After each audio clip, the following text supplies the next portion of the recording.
Bonjour à tous et bienvenue sur ma chaîne YouTube Paroles vivantes et d'espoir. Aujourd'hui, nous allons plonger dans Honneur au Créateur Exode 20.7-12. Si c'est votre première fois ici, n'oubliez pas de vous abonner et de cliquer sur la cloche pour ne rien manquer de nos prochaines vidéos. Et si vous êtes déjà abonné, merci de votre fidélité. Sans plus attendre, passons directement au sujet du jour. Honneur au Créateur Exode 20.7-12. Introduction. Le peuple d'Israël est au pied du mont Sinaï où Dieu lui donne sa loi, en commençant par 10 commandements. Relisons Exode 21-17. Revoyons d'abord ce que nous avons vu la semaine passée. Si Dieu leur donne une loi, c'est parce qu'il fait alliance avec eux, pas aux autres peuples, mais à Israël qu'il a sauvé pour être son peuple. Cette loi est plus tard appelée la loi de Moïse. Nous ne sommes pas sous l'autorité de cette loi, car nous sommes sous une nouvelle alliance, sous la loi de Christ. Mais les deux lois proviennent de Dieu, et elles sont semblables sur les principes généraux sur lesquels elles sont fondées. La loi de Dieu, 1 Corinthiens 9. 19-21, il est très utile pour nous de l'étudier, pour deux raisons principales. La loi révèle Dieu, sa personne, sa volonté, la loi de Dieu. Ce qu'il aime, ce qu'il n'aime pas. La loi révèle Christ, toute la loi, puisqu'elle est prophétique, est accomplie en Jésus. Matthieu 5-7-18. Son œuvre de salut est le point culminant dans le plan de salut de Dieu pour chaque partie de la loi. Nous pouvons nous poser deux questions. Quel est le principe général qui est derrière comment cela est-il accompli en Jésus? Nous avons vu les deux premiers commandements, pas d'autre Dieu et pas d'idole. Dieu est un Dieu jaloux qui exige une adoration exclusive. Dieu aime son peuple pour les Israélites. Le respect de l'alliance allait dépendre de leur amour pour Dieu, de leur reconnaissance envers Dieu, Dieu qui les a sauvés. En voyant l'importance que Dieu accorde à l'alliance, nous comprenons mieux combien notre respect de la nouvelle alliance en Jésus est important pour Dieu. Voyons aujourd'hui les 3 prochains commandements. Les 3 sont en lien avec l'honneur qui est dû au Créateur. 1. Ne pas prendre le nom de Dieu en vain. Le 3e commandement est directement une expression de l'honneur qui est dû à Dieu. Dieu leur interdit de déshonorer son nom, de manquer de respect à son nom. Il ne voulait pas que les Israélites fassent comme les autres peuples qui utilisaient le nom de leur Dieu en vain. Dans la Bible, le nom de quelqu'un désigne en partie la personne elle-même, ses qualités, son caractère, sa raison d'être. C'est pour cela que Dieu nomme parfois une personne ou la renomme le nom de Dieu. Dans la Bible, désigne souvent son autorité, sa présence, sa révélation. Ne pas prendre le nom de Dieu en vain signifiait deux choses très proches, l'une de l'autre. Ne pas prendre son nom pour des choses inutiles, qui n'avaient aucun lien avec sa volonté. Ne pas prendre son nom pour des choses mauvaises, fausses, malhonnêtes. Prêter serment au nom de Dieu, sans l'accomplir, déclarer être un serviteur de Dieu, mais vivre dans le péché. Romains 2, 23-24. Toi qui te fais une gloire de la loi, tu déshonores Dieu par la transgression de la loi, car le nom de Dieu est à cause de vous blasphémer parmi les païens. Nous voyons le principe derrière ce commandement. Si quelqu'un s'identifie à Dieu, il doit agir de manière à ne jamais faire honte à Dieu. Manquer de respect au nom de Dieu, c'est le déshonorer, lui. Comment ce commandement trouve-t-il son accomplissement en Jésus? En venant sur terre, Jésus a porté le nom de Dieu, Fils de Dieu Emmanuel, Dieu parmi nous, Dieu Seigneur. S'il avait péché, le déshonneur pour le nom de Dieu aurait été immense, mais il a été sans péché, parfaitement obéissant le nom de Dieu, a été honoré en étant sur Jésus, si bien que le nom de Jésus lui-même a été élevé au rang le plus haut Philippiens. 2.9. C'est pourquoi aussi Dieu l'a souverainement élevé et lui a donné le nom qui est au-dessus de tout nom. Comment Jésus veut-il que nous nous comportions à cet égard? Que nous cherchions à ce que le nom de Dieu soit honoré, respecté, sacré dans son exemple de prière quotidienne. Que ton nom soit sanctifié. 10. Nous devrions avoir pour le nom de Jésus le même respect portant le nom chrétien. Nous portons le nom de Christ sur nous en nous faisant baptiser au nom du Père, du Fils et du Saint-Esprit. Nous nous engageons à honorer le nom du Dieu trinitaire pour le reste de nos jours.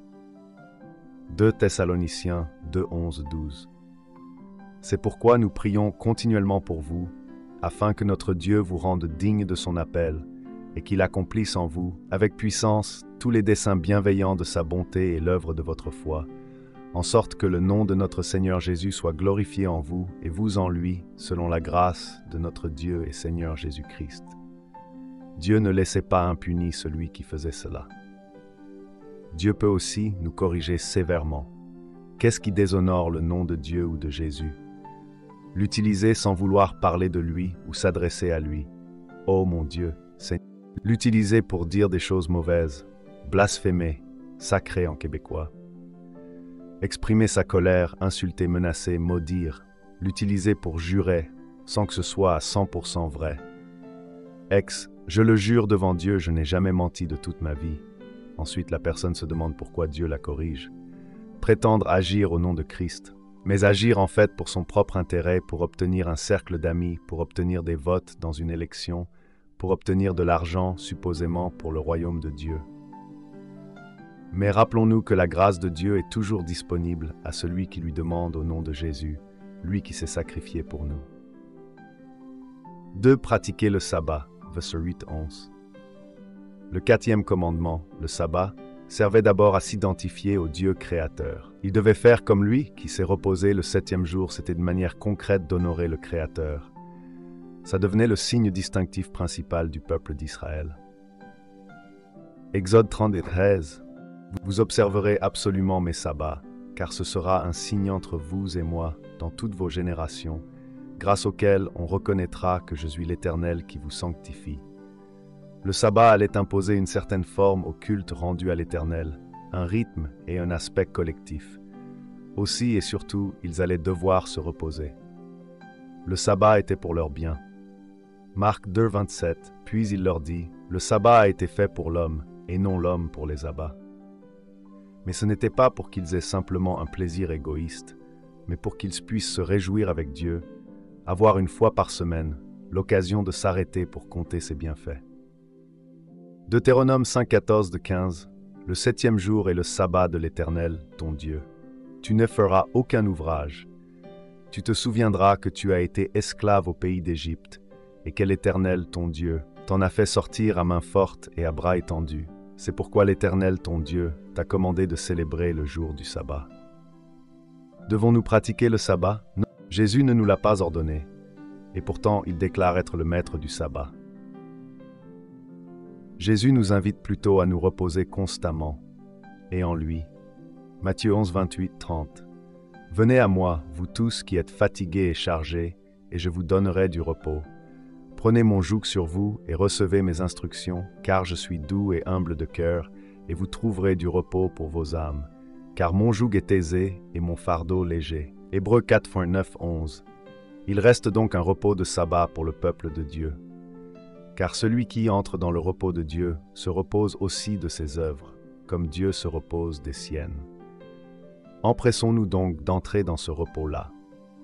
Le sabbat préfigurait le repos obtenu en Christ. Il n'a donc plus sa raison d'être. Colossiens 2, 16, 17. Ainsi donc que personne ne vous juge à propos de ce que vous mangez et buvez, ou pour une question de fête, de nouvelle lune ou des abbats. Tout cela n'est que l'ombre des choses à venir, mais la réalité est celle du Christ. Contrairement à ce qu'on pourrait croire, le dimanche n'est pas le nouveau sabbat. Les premiers chrétiens se voyaient d'ailleurs à tous les jours au début, acte 2. Puis, ils ont pris l'habitude de se réunir le premier jour de la semaine, le jour du Seigneur, car c'est le jour de la résurrection de Jésus et le jour de la Pentecôte, où ils avaient reçu l'Esprit.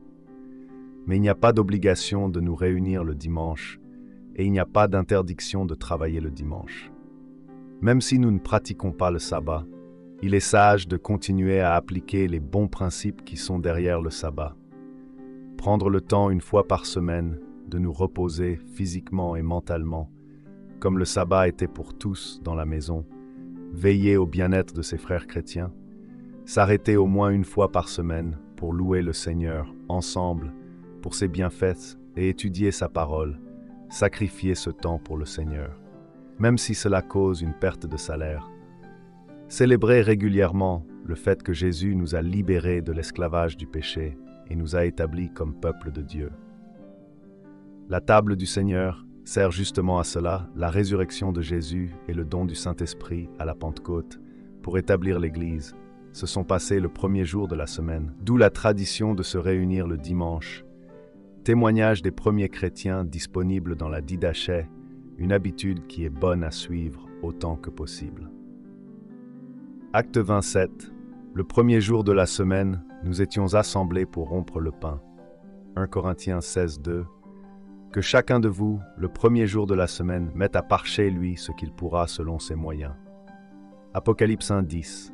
Je fus ravi en esprit au jour du Seigneur, et j'entendis derrière moi une voix, forte comme le son d'une trompette. Honorer ses parents.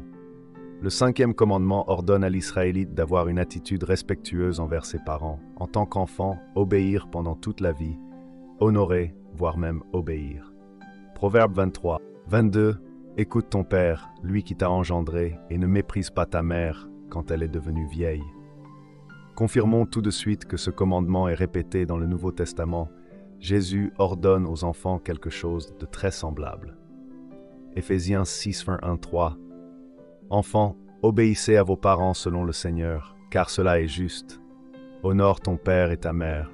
C'est le premier commandement accompagné d'une promesse, afin que tu sois heureux et que tu vives longtemps sur la terre. Ce commandement était effectivement accompagné d'une promesse. Vivre longtemps dans la terre promise. Elle est changée un peu. Dans la loi de Moïse, c'était en même temps une menace, un avertissement de Dieu. La vie risquait d'être plus courte pour celui qui méprisait ses parents. Proverbe 20, 20. Si quelqu'un traite avec mépris son père et sa mère, sa lampe s'éteindra au milieu des ténèbres. Proverbe 30, 17. L'œil qui se moque d'un père et qui dédaigne l'obéissance envers une mère, les corbeaux du torrent le perceront et les petits de l'aigle le dévoreront. Rappelons que la grâce de Dieu est disponible à celui qui retourne au pied de la croix de Jésus, et la vie éternelle lui est promise. Mais Dieu ne l'épargnera peut-être pas de la correction, voire même de la mort physique. Pourquoi ce commandement est-il si important pour Dieu? Parce que c'est aussi directement lié à l'honneur qui est dû à Dieu en tant que Créateur. Nous lisons dans la Genèse que Dieu a créé l'homme et la femme à son image, pour qu'ils soient ses représentants sur la terre. Il les a destinés à s'unir dans le mariage comme une seule chair, pour ensemble dominer sur la création et se multiplier face à leurs enfants.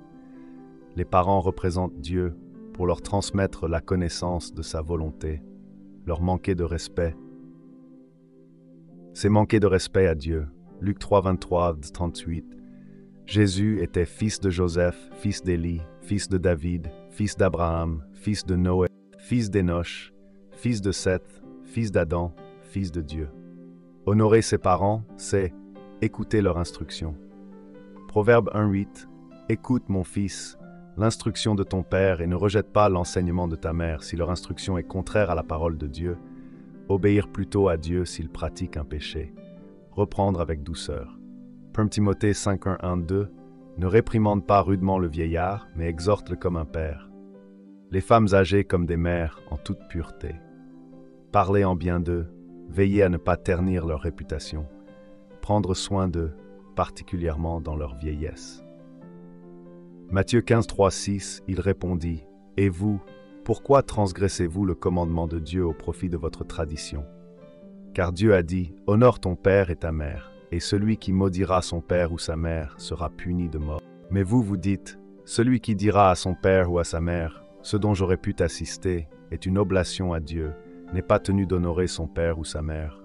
Ainsi, vous avez annulé la parole de Dieu au profit de votre tradition. » Conclusion. Dieu est notre Créateur, il mérite tout honneur. 1. Il veut que nous honorions son saint nom par nos paroles, nos actes, nos pensées. Cela inclut d'honorer le nom de Jésus. Il veut que nous prenions le temps régulièrement de l'adorer, de nous souvenir de lui. Il veut que nous cherchions le repos en son Fils, Jésus seul. 3. Il veut que nous honorions nos parents. Ils nous ont donné la vie, ils sont ses représentants. Hébreux 13:1-21. Que le Dieu de paix, qui a ramené d'entre les morts le grand berger des brebis, par le sang d'une alliance éternelle, notre Seigneur Jésus, vous rende apte à tout ce qui est bien pour faire sa volonté. qu'il fasse en nous ce qui lui est agréable par Jésus-Christ, à qui soit la gloire au siècle des siècles. Amen. Et voilà, c'est tout pour aujourd'hui. J'espère que cette vidéo sur Honneur au Créateur Exode 20.7-12 vous a plu et que vous avez appris quelque chose de nouveau. N'hésitez pas à laisser un commentaire ci-dessous pour partager vos pensées et poser vos questions. J'adore lire vos retours. Si ce n'est pas déjà fait, pensez à like la vidéo et à vous abonner pour ne pas rater les prochains contenus. Merci d'avoir regardé et à très bientôt pour une nouvelle vidéo.